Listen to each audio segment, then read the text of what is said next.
تو کہتے نہیں ہم تو اپنے آبا و اجداد کے راستے پہ چل رہے ہیں۔ وَكَذَلِكَ مَا أَرْسَلْنَا مِن قَبْلِكَ فِي قَرْيَةٍ مِّن نَذِيرٍ إِلَّا قَالَ مُتْرَفُوهَا، اسی طرح آپ سے پہلے بھی ہم نے جس بستی میں کوئی ڈرانے والا بھیجا، وہاں کے آسودہ یعنی آسودہ حال لوگوں نے یہی جواب دیا۔ جو اچھے پوزیشن ہولڈرز رہتے ہیں نا، ان سے ہمیشہ ڈر رہتا ہے کہ بھی وہ عمل جلدی نہیں کرتے، مانتے نہیں۔ وَكَذَلِكَ مَا أَرْسَلْنَا مِن قَبْلِكَ فِي قَرْيَةٍ، کسی بستی میں، مِن نَذِيرٍ کوئی ڈرانے والا جب بھی ہم نے بھیجا ہے، إِلَّا مگر، قَالَ مُتْرَفُوهَا وہاں کے جو آسودہ حال لوگوں نے کہا، إِنَّا وَجَدْنَا آبَاءَنَا عَلَىٰ أُمَّةٍ وَإِنَّا عَلَىٰ آثَارِهِمْ مُقْتَدُونَ، کیا کہا ان لوگوں نے کہ ہم نے اپنے باپ دادا کو ایک راہ پر اور ایک دین پر پایا اور ہم تو انہی کے نقش پا کی پیروی کرنے والے ہیں، بس ہم ان کے نقش قدم پہ چل رہے ہیں، ہم نے جیسے اپنے باپ دادا کو پایا ہم بھی وہی کریں گے۔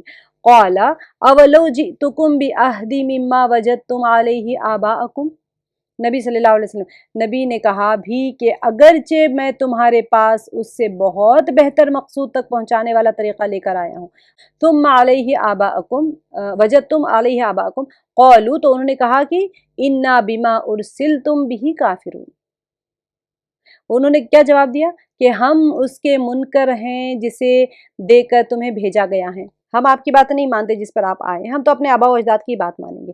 فانتقمنا منہم فانظر کیف کان عاقبۃ المکذبین، بس ہم نے ان سے انتقام لیا اور دیکھ لے جھٹلانے والوں کا کیسا انجام ہے۔